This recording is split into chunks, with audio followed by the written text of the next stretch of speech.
C'est une dans les épidémie de Antilles. non-vaccinés dans les Antilles. Une épidémie de non-vaccinés. C'est une épidémie de non-vaccinés. C'est une épidémie de non-vaccinés. Dis donc, monsieur Véran, en Israël, c'est une épidémie de quoi?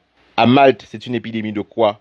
En Grande-Bretagne, c'est une épidémie de quoi? En Islande, c'est une épidémie de quoi, monsieur Véran? Voilà le genre d'ânerie que des ministres, que le ministre de la Santé français profère sur une chaîne nationale, dans le silence le plus total d'une classe politique guadeloupéenne, incapable de faire défendre les intérêts de la Guadeloupe et de faire clouer le bec à ces personnes qui viennent stigmatiser, une fois de plus, nos territoires, la Guadeloupe, pour propager la peur et vendre leurs vaccins. Trop, c'est trop. Monsieur Véran, la situation dans laquelle se trouve la Guadeloupe aujourd'hui est due à la situation de délabrement dans laquelle se trouve le système hospitalier, situation de délabrement créée par vos prédécesseurs avec la complicité de vos relais locaux politiques.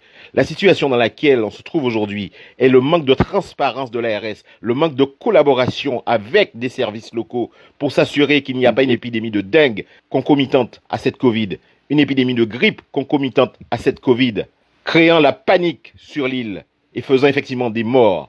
Voilà la réalité de la situation. Et arrêtez de stigmatiser à chaque fois que ça vous arrange pour des raisons de politique, bassement politicienne parce que vous êtes en campagne pour les présidentielles de 2022, arrêtez de stigmatiser la Guadeloupe et des territoires d'outre-mer. Trop, c'est trop. Et lorsque nous voyons des gens écrire des tribunes en disant qu'il faut des discours apaisés, il ne peut pas y avoir de discours apaisés lorsque de tels propos sont tenus sur des chaînes nationales concernant la Guadeloupe.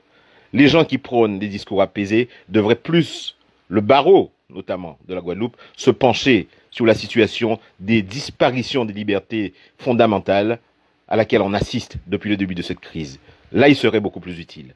Mais à un moment, il faut arrêter